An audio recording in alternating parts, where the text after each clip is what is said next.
Alors aujourd'hui, nous avons comme thème la sagesse de l'amour, n'est-ce pas? Qui est sur le thème du mois, la révolution de l'amour, du mois de juillet donc, et qui aujourd'hui est appuyé par un verset qui se trouve dans Philippiens 1 au verset 9, où l'apôtre nous écrit: «Voici ma prière, voici ma prière, que votre amour croisse de plus en plus et en profondeur».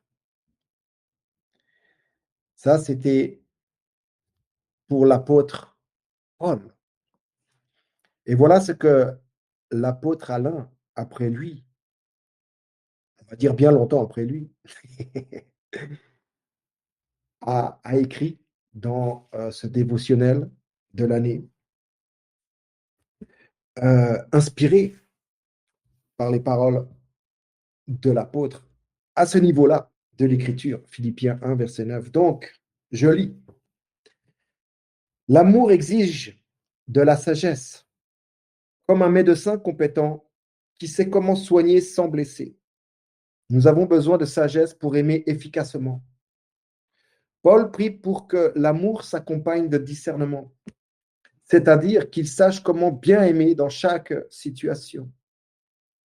L'expression profondeur de vue suggère que la sagesse de l'amour, suggère que la sagesse de l'amour va au-delà de la compréhension superficielle. Elle exige une perception profonde des personnes et des situations. L'amour n'est pas simplement une réaction émotionnelle, c'est un engagement constant à rechercher le meilleur pour l'être aimé. C'est le genre d'amour qui a besoin de sagesse pour s'épanouir. Amen. Ok, la sagesse de l'amour. Et j'ai lu tout à l'heure le verset de soutien ou d'introduction. Voici ma prière, que votre amour croisse de plus en plus et en profondeur. Voici ma prière. Une toute petite prière, n'est-ce pas? Elle n'est pas énorme, cette prière, en quantité de paroles, de mots, n'est-ce pas? Mais c'est une prière qui est faite en toute connaissance. Et juste pour parler un tout petit peu de la prière, elle devrait être toujours faite en toute connaissance, en pleine connaissance. Une prière est des mots que l'on adresse à quelqu'un, devant quelqu'un ou en quelqu'un. L'apôtre connaît celui à qui il adresse sa prière. Oui, il adresse cette prière à nous tous. Encore aujourd'hui, elle est adressée en 2025, le 17 juillet. Alléluia. Mais il adresse sa prière en toute connaissance. Telles devraient être nos prières lorsque nous nous exprimons nos désirs de voir les êtres aimés croître de plus en plus en profondeur. Il s'adresse depuis le bien-aimé à son Père. Il est dans un face-à-face lorsqu'il adresse cette prière. Il est dans un face-à-face. Et plus loin, elle va écrire: je suis persuadé que celui qui a commencé en vous cette bonne œuvre la rendra parfaite. Il s'adresse en toute connaissance et il sait à qui il s'adresse. Il sait que nous sommes ses enfants. Nous sommes les enfants d'un Père qui nous aime, du Père de notre Seigneur Jésus-Christ. Et il sait, en s'adressant à lui, il en est persuadé que l'œuvre que Dieu a commencée en nous, il la rend parfaite et la rendra parfaite. Alléluia. Voici ma prière. Que votre amour croise de plus en plus et en profondeur. Il est conscient que celui qui a commencé cette œuvre, ici aux Philippiens, mais en chacun, Dieu va la rendre parfaite. Alléluia. En ce sens, c'est une déclaration. Nos prières devraient déclarer ce genre de choses. En tout cas, être des prières en toute connaissance. Non pas en connaissance de cause, mais en connaissance de celui à qui nous nous adressons, sachant que son œuvre, il la rend parfaite. Cette œuvre qu'il a accomplie, il va la rendre parfaite. Alléluia. Et il connaît le cœur de Dieu. Il sait comment Dieu aime. Connaissons-nous comment Dieu aime? Que votre amour croisse. En cela, l'amour n'est pas simplement une réaction émotionnelle, n'est-ce pas? Voilà. Ah, je vois que ceux-ci ont besoin de croître dans l'amour et aller dans les profondeurs. Oh là là, ah, je vais me mettre à genoux et je vais prier parce que... Non, ils ont besoin. Non, ce n'est pas une réaction émotionnelle.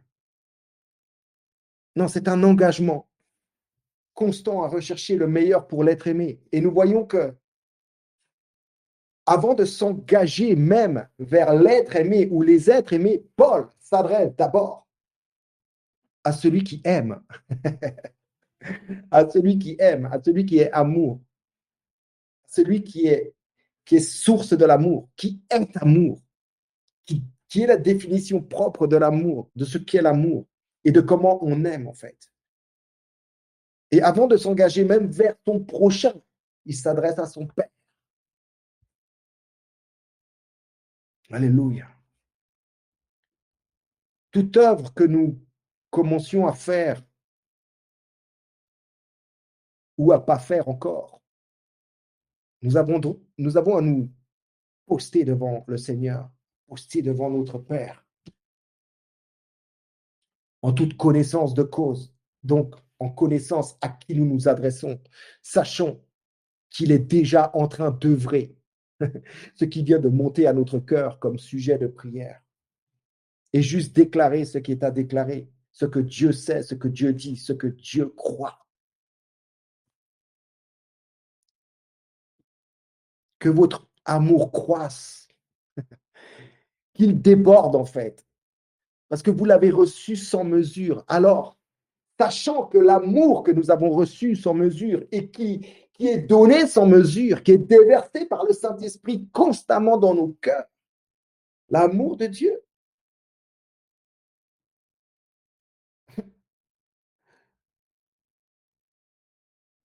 il déclare qu'il déborde. Oui, que notre amour déborde. Mais il est difficile de faire déborder quelque chose que l'on ne connaît pas ou que l'on ne sait pas qui est déjà. Le Père aime le Fils. Comment Dieu aime? Comment nous avons à aimer en toute sagesse? Nous avons vu dernièrement que Dieu nous a aimés le premier, n'est-ce pas? Il est l'initiateur en toute chose. Il est l'initiateur. Alors comment Dieu aime? Jean 3,35. Et nous avons vu même pendant la semaine de prière où l'apôtre a relevé le verset qui précède, au verset 34, qui exprime que Dieu a donné au Fils l'Esprit sans mesure. Sans mesure.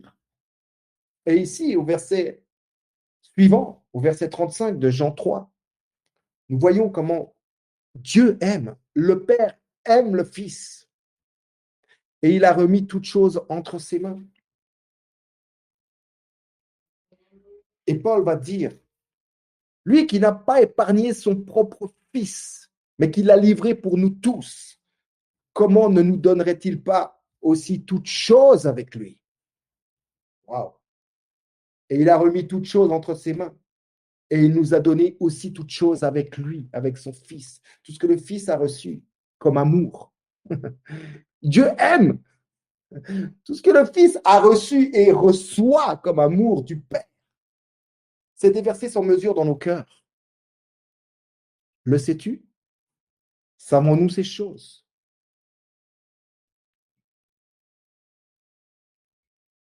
Il est bon, il est juste de connaître ces choses. Ou alors de s'en rappeler. Parce que l'amour n'est pas simplement une réaction émotionnelle à une situation, quelle qu'elle soit. C'est un engagement constant à rechercher le meilleur pour l'être aimé. Et si tu ne plonges pas dans la source, si tu ne plonges pas à la source de l'amour, tu ne pourras aimer personne, ni toi, ni ton prochain, ni Dieu en fait. C'est lui qui initie l'amour. C'est lui qui est cet élan d'amour en nous lorsque nous le manifestons à d'autres ou à nous-mêmes parfois.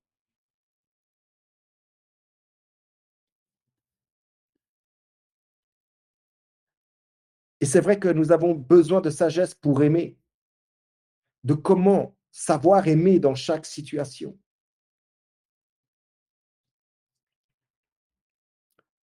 Mais la parole dit, l'Écriture dit, et c'est sous la plume de Paul, encore une fois, 1 Corinthiens 1 au verset 30 dit que c'est Dieu qui nous a placés en Christ, lequel Christ est devenu pour nous sagesse. Et en Christ sont cachés tous les trésors, n'est-ce pas, de la sagesse et de la science, de la connaissance. Alléluia. C'est caché là-bas et c'est en nous. Et il l'a fait devenir pour nous, en nous, sagesse. Alors oui, nous avons besoin de sagesse pour aimer. Mais si tu ne sais pas comment aimer, alors regarde comment Dieu t'a aimé, comment au moins il a aimé son Fils. Il a aimé son Fils. Le Père aime le Fils et il a remis toutes choses entre ses mains.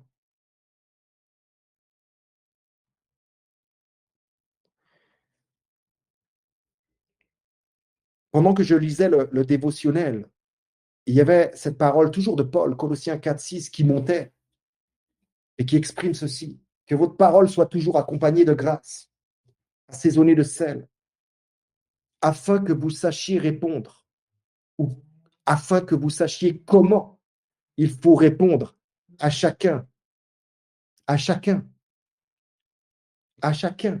Ce n'est pas une réponse commune pour toutes et tous. Voilà.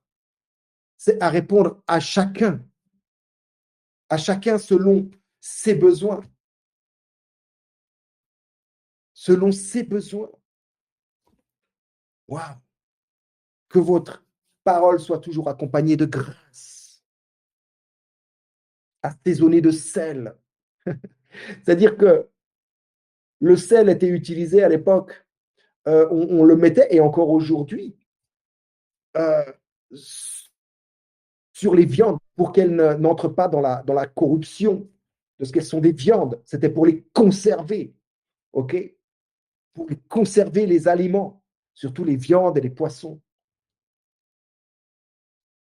ok? Mais même d'autres aliments. Donc, au fait que nos paroles, que l'amour que l'on manifeste à d'autres soit accompagné de grâce, de sagesse, afin que ce que l'on a à exprimer ne soit pas intrusif, ne soit pas trop explosif, mais que ce soit quelque chose que la personne puisse contenir et maintenir en elle, en fait. Et que ce ne soient pas des paroles de condamnation, d'accusation, de quoi que ce soit.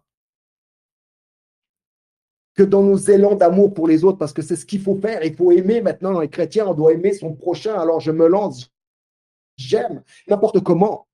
Et parce que j'aime et parce que je suis chrétien, je me permets de dire ou de faire un peu à ma guise, au fait. Et moi qui vous parle, je sais que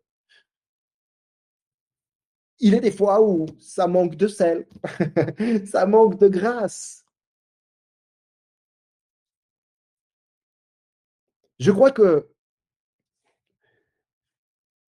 vraiment, la sagesse de l'amour, c'est peut-être qu'il, sans qu'on soit trop intellectuel, parce que c'est pas ça, mais qu'on puisse se préparer.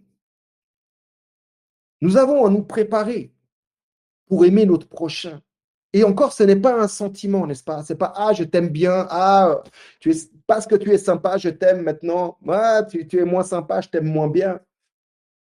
Non, c'est pas les circonstances qui doivent produire une mesure d'amour en nous. Nous recevons l'amour de Dieu sans mesure, n'est-ce pas? Il est déversé dans nos cœurs par l'Esprit de Dieu. L'amour déversé sur le Fils qui le reçoit, et l'Esprit de Dieu qui nous déverse cet amour et qui nous fait réciproquer dans cette communion d'amour entre le Père et le Fils.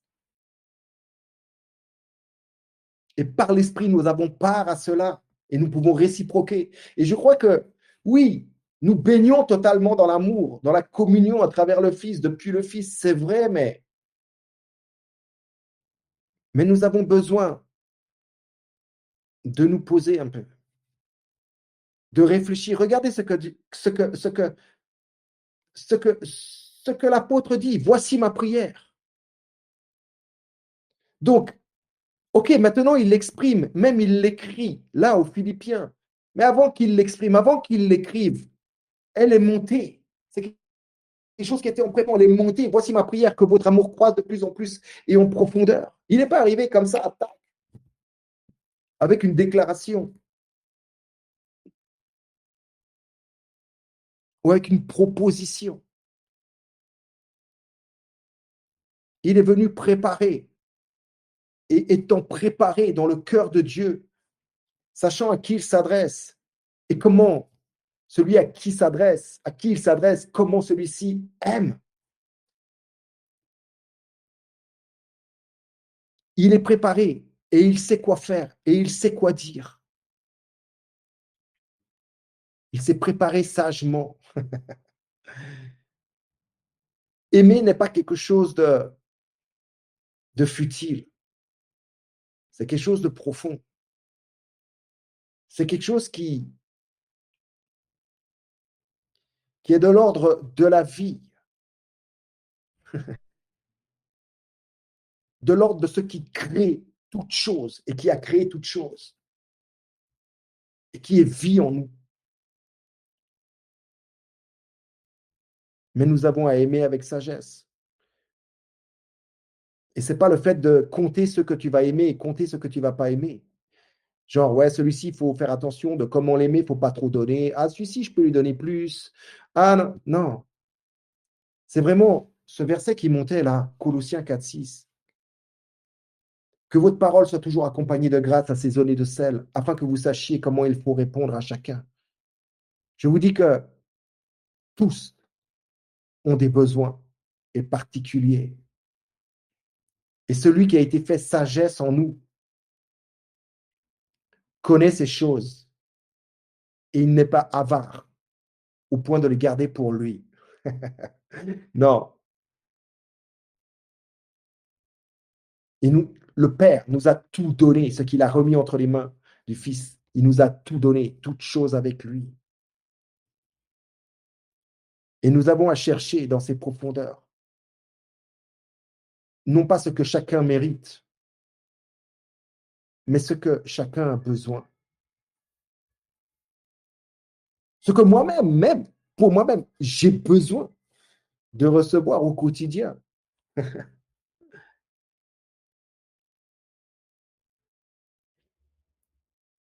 Mais il s'agit plus de son prochain que de soi-même à cet endroit.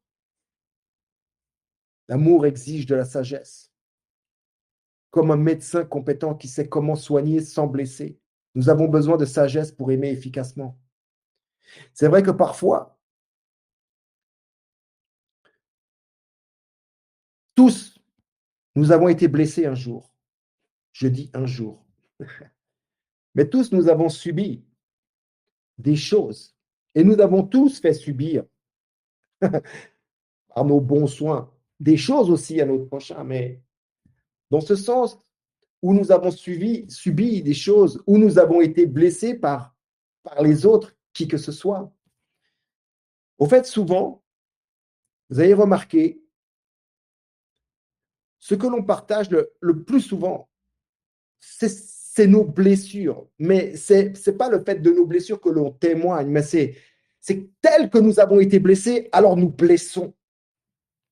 Et, et cela est même par défaut.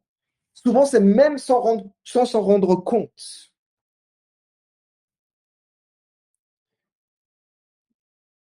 C'est pour ça qu'il y a un temps pour tout. Et je crois qu'il y a un temps pour aimer. Et c'est pas un temps dans une saison, tiens, voilà, je suis dans une saison, voilà, je vais aimer, voilà, je suis dans la saison de l'amour. Alléluia. Et je vais aimer tout le monde. Non, il y a un temps pour aimer. Mais dans ce temps pour aimer, il y a le temps de la préparation. Il y a le temps du discernement, de la perception des besoins des uns et des autres. Et, et nous n'avons pas à aimer sous une forme unique. Non. Que votre parole soit toujours accompagnée de grâce, fondement, assaisonné de sel, fondement, afin que vous sachiez comment il faut répondre à chacun. À chacun. Donc, ce n'est pas une réponse unique, ce n'est pas un amour unique, ce n'est pas un élan unique. Ce n'est pas une chose que je produis, que je peux produire une fois et que je reproduis toutes les fois. Il y a tellement de manières d'aimer. Tellement de manières d'aimer. Des fois, même seulement écouter sans parler, c'est aimer. Sans même avoir même une réponse. D'avoir écouté la personne vider son sac, comme on dit. Et de ne pas avoir fait la moue, où on reste sobre, on reste voilà, naturel, on est concentré non pas sur ce que sa parole peut amener comme émotion chez nous. Non, on reste focalisé, concentré sur le gars qui est en face de nous, sur la personne en face de nous, qui exprime des choses en pleine confiance. Et on reste juste à l'écouter. Ça peut être ça. Ça peut être ça, aimer en toute sagesse, peut être que ton silence, en fait, que tes oreilles, en fait, que tes oreilles, et moins ta bouche. Des fois, ça peut être, bien sûr, tu as besoin de tes oreilles, parce que tu auras toujours un vis-à-vis, quelqu'un avec qui partager, et ça se passe oralement, n'est-ce pas, la plupart du temps. Mais parfois, ça sera ta bouche, mais ça peut être tes yeux, parce que de tes yeux peuvent discerner des choses. Ça peut être un body language, mais ça peut être d'autres choses encore.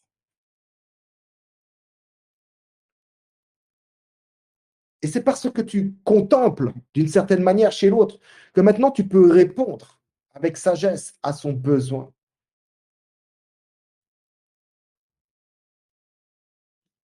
Comme un médecin compétent qui sait comment soigner sans blesser.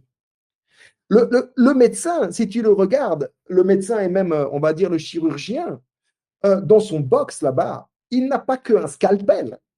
Il a plein d'instruments. Il ne soigne pas qu'avec des scalpels.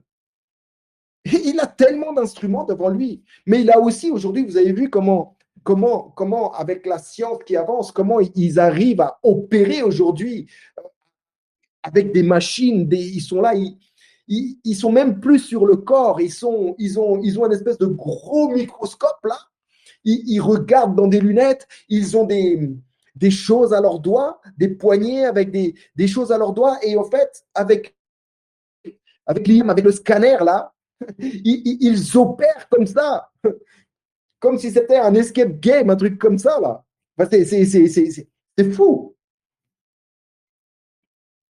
Donc, tous les sens, tous tes sens sont requis.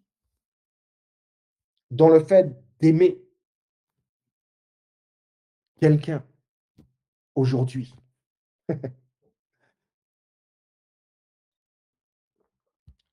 Ça va réellement au-delà d'une compréhension superficielle de la personne qui peut être en train de se plaindre. Et peut-être pour la xème fois, elle se plaint de la même chose. Mais Père, donne-moi tes yeux. Donne-moi tes yeux pour aimer. Donne-moi tes yeux pour voir, au fait, plus loin que ce qui est superficiel. Donne-moi ton esprit de perception, de discernement pour ausculter la situation de la personne qui s'adresse aujourd'hui à moi ou à laquelle je m'adresse. Parce que tout d'un coup, il y a eu un mouvement en moi qui m'a projeté, qui m'a lancé en avant vers une personne peut-être connue de ma famille ou d'amis, frères et sœurs, ou d'une personne même inconnue dans la rue. Il m'est arrivé ce genre d'expérience dans la rue. À vous certainement aussi, peut-être que vous n'avez pas osé faire le premier pas et peut-être que vous êtes resté là-dessus, puis après, vous êtes flagellé, j'y suis pas allé, pardon, non, ça aurait changé sa vie. Non, t'inquiète, il y aura d'autres occasions. Racheter le temps, racheter le temps veut dire en soi, en gros, que toutes les occasions qui se présentent, ben, profites-en, profites-en et fais le bien, fais le bien. Aime la personne. Profite de chaque opportunité que Dieu te donnera, que Dieu te donne, pour aimer efficacement, avec sagesse, pour pouvoir répondre à chacun comme il le faut. Et au fait, aimer, ok, je suis chrétien, aime ton prochain comme toi-même, nanana, voici mon commandement, je vous ai dit de vous aimer les uns les autres. Ne soyons pas stupides.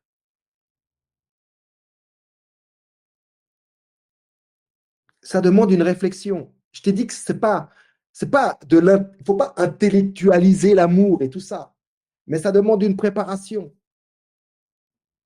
Même quand la personne, même si tu n'es pas préparé, entre guillemets, personne vient vers toi et elle commence à se répandre. Ça m'est arrivé aussi, ça vous est sûrement déjà arrivé. Je prends des exemples comme ça un peu communs, il me semble. La personne se répand et c'est des flots. Et si tu es concentré juste sur la quantité de paroles qui vient, c'est toi-même qui va être débordé. Non, à ce moment-là, ma prière, voici ma prière. Il n'a pas prié comme ça, voici ma prière, et voilà, je l'écris. Et j'écris aux Philippiens, et c'est le verset 9 de mon premier chapitre. Voici ma prière, tiens, c'est monté, je te la donne. Non, c'est en toute connaissance de cause qu'il prie. C'est en connaissant celui à qui il s'adresse, parce qu'il se sait face à face. Et là, ok, tu as cette personne qui s'engage vers toi et qui parle. Moi, je vous parle de ça parce que j'étais avant dans le cadre du social, m'occupant de personnes qui en souffrance vraiment mentale, psychique, et qui parfois, ce qu'on appelle dans le jargon là-bas des logorées, donc des débits de parole. Et c'est vrai qu'on peut être vite débordé. Et la première fois où je me suis trouvé dans ce genre de situation, j'étais débordé. Mais le Seigneur me parlait, me disait, mais ok, ce qu'elle va te dire, peut-être elle va te dire pour la xème fois, mais toi, concentre-toi en esprit, sois sobre. Et peut-être prie simplement en langue à l'intérieur de toi. On dit souvent, ah oui, non, on ne peut pas prier en langue à l'intérieur. Oui, non, ça ne se fait pas. Ce n'est pas de Dieu. Jesus. En tout cas, Dieu a une méthode pour toi bien particulière, singulière. Un langage pour toi particulier. Il sait comment te répondre dans chaque situation, Alors tu peux être dans n'importe quelle situation sobre, sans avoir le cœur qui bat.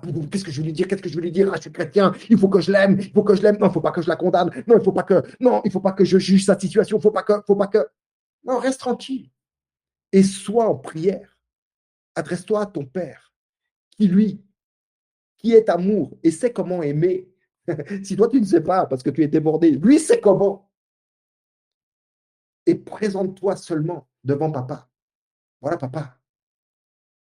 Tu vois ton fils là, tu vois ta fille, tu me vois, moi, ton fils, ne sachant pas quoi dire, quoi répondre, quoi faire. Quelle est ta parole? Quelle est? Que veux-tu lui dire, en fait? Qu'est-ce que tu es en train de lui dire et qui n'est pas encore monté à mon cœur? Reste sobre. Reste dans un esprit de prière. Adresse-toi à ton Père. En tout temps, en toute circonstance, en toute situation. Recherche la sagesse que le Père a voulu qu'elle soit en toi, Christ en toi, qui est devenu ta sagesse. Va là dans ses profondeurs. Avant d'essayer d'entrer dans les autres, dans les profondeurs des autres et d'essayer de trouver une situation, trouver comment dire, une, j'ai pas mes souffleuses, une, un truc à sa situation. J'espère que vous aurez compris. À la place du mot, là, j'ai mis truc. Et j'ai pas non plus je vois pas non plus vos messages. Peut-être vous êtes en train d'écrire. Voilà, pasteur, c'est ça. Voilà. Enfin, compris. Avant de trouver une solution,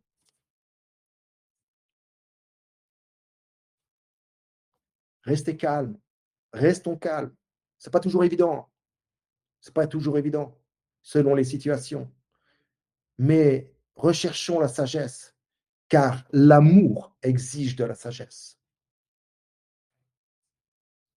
Le médecin, là, quand il a une situation, il est au bloc opératoire. Des fois, ça arrive comme ça, hein, c'est les urgences. Hein, le gars, il s'est fait, bim, voilà, gros accident. Et les gars, ils sont en attente, ils sont pendant leur veille. Voilà. Et ils attendent au bloc. Des fois, il n'y a rien pendant des heures. Et d'un coup, ça vient là. Le gars, il sait ce qu'il a à faire. Le gars, il sait ce qu'il a à faire. Il se repose sur ses connaissances. Mais nous n'avons pas à nous reposer sur nos propres connaissances. Nous avons à nous reposer sur celui en qui est caché tous les trésors de la sagesse et de connaissance. Et je vous assure qu'on va pouvoir appréhender n'importe quelle situation dans la paix, dans la joie et dans l'amour, et savoir répondre à chacun selon son besoin spécifique et selon ce que papa est en train de lui dire à travers toi. Dans ces derniers temps, il s'adresse à travers le Fils, ok, qui est en toi. Mais la bouche qu'il a, c'est la tienne. Alléluia.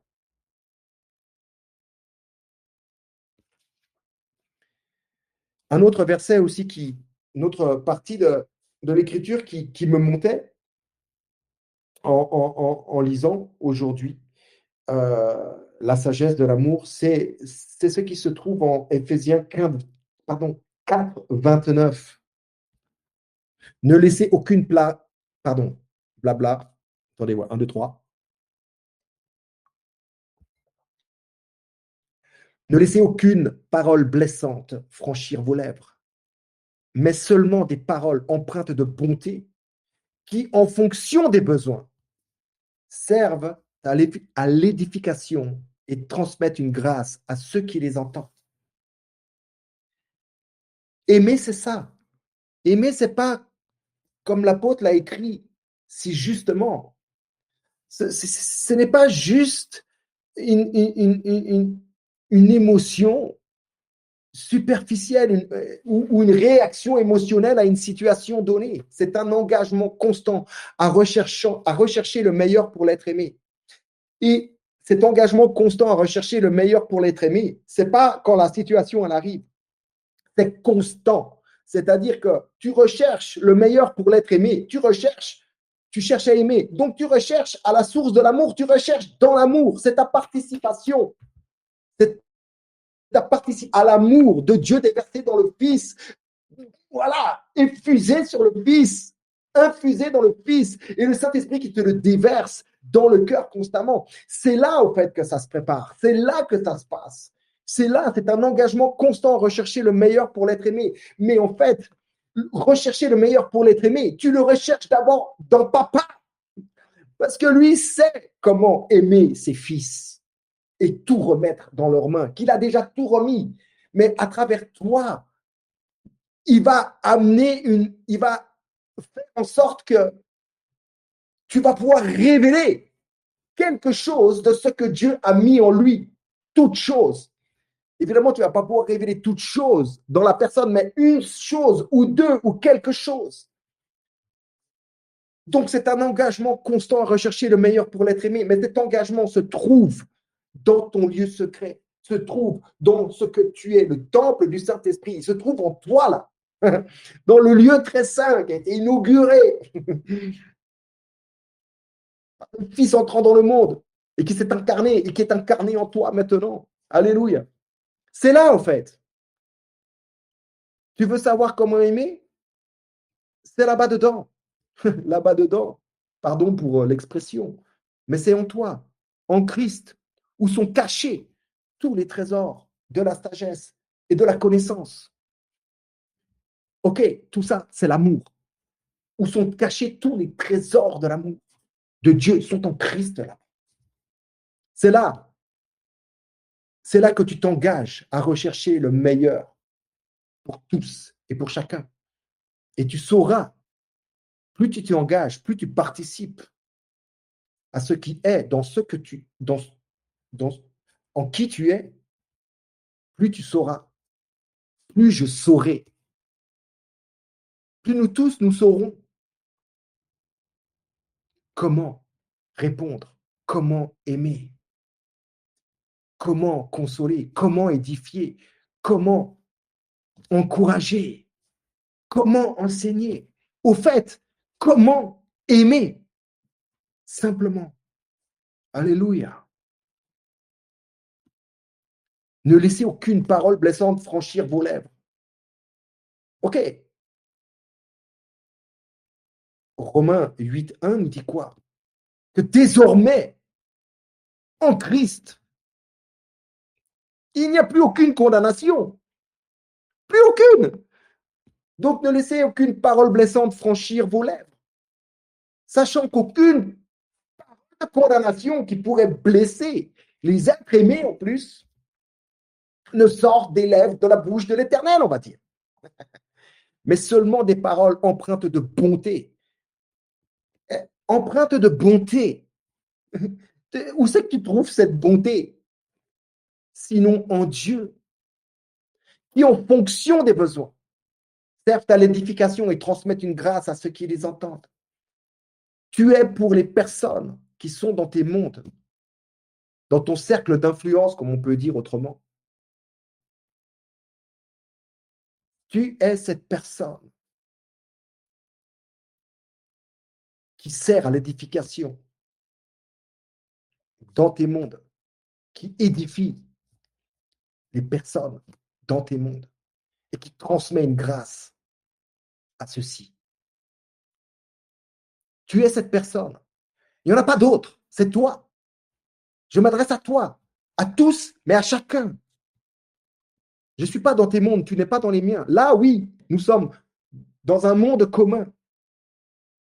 Mais il y a des personnes que je ne connais pas qui sont dans tes mondes, à qui je ne m'adresserai certainement jamais.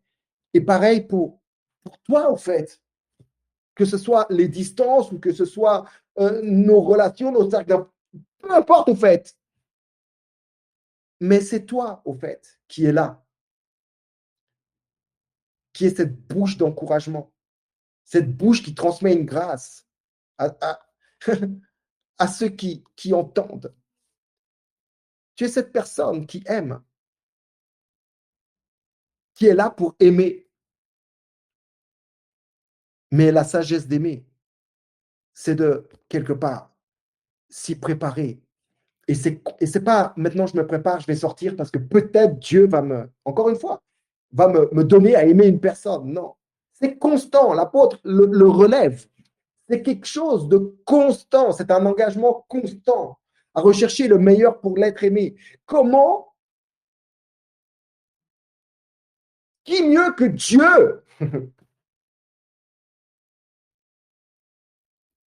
peut te donner le meilleur pour les êtres qui te sont chers, pour les êtres qui se présentent à toi? Qui mieux que Dieu? Donc, c'est un engagement constant à rechercher le meilleur pour l'être aimé et tu le recherches en Dieu. C'est là que sont cachés tous les trésors de l'amour, en fait, de la sagesse, de la connaissance, de l'amour de Dieu. C'est là-bas. C'est là. OK, Amen.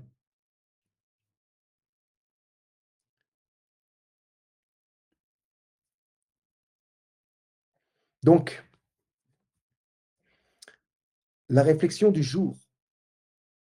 Où avez besoin, où avez-vous besoin de plus de sagesse dans votre façon d'aimer?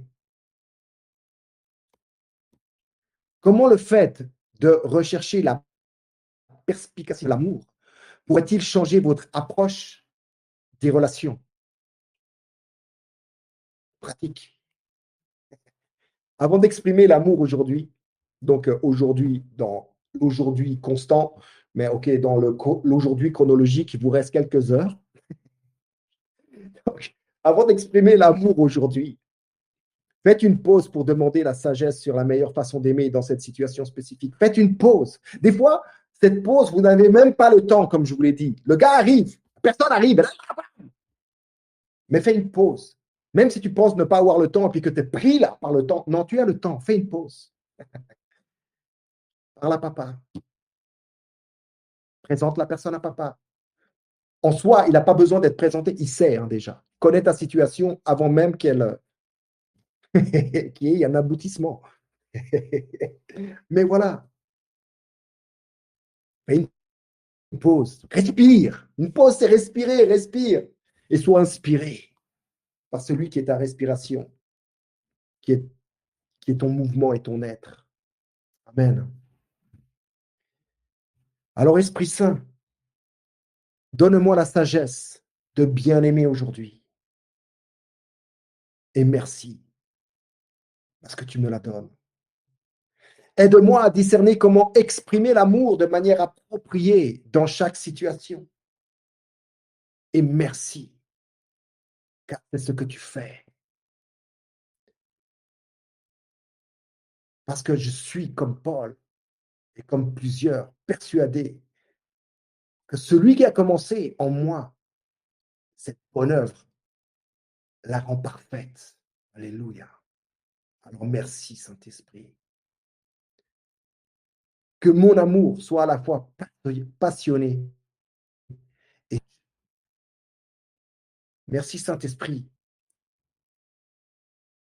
Tu exerces en chacun de nous un fruit particulier, la tempérance, mais l'amour, la foi, la paix, la bonté, la persévérance, la patience, la foi, la tempérance, la maîtrise de soi.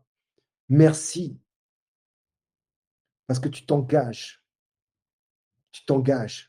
à ce que cela devienne et soit notre réalité. Amen, amen et amen. Donc, mon temps est terminé. Faire quelques annonces.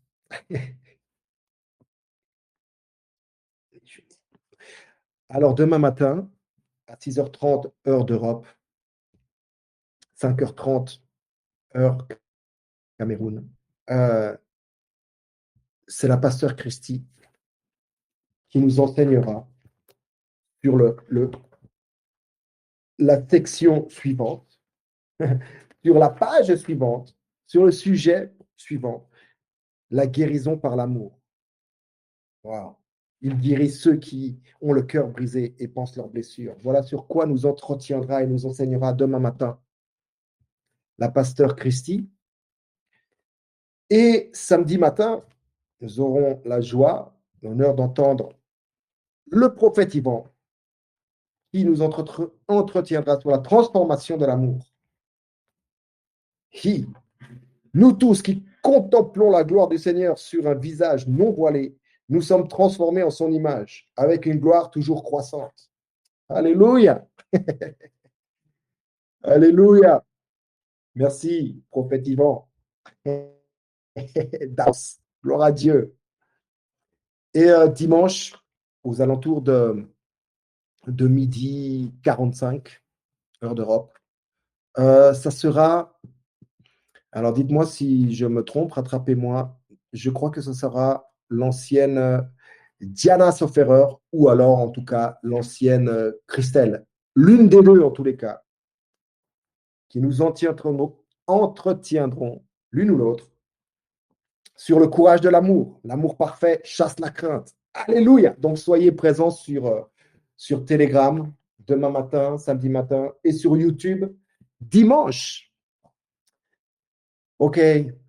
Donc je vous salue dans le bon, précieux et puissant nom de Jésus. Nous sommes bénis, Papa nous a bénis de toutes sortes de bénédictions spirituelles dans les lieux célestes. En Jésus-Christ.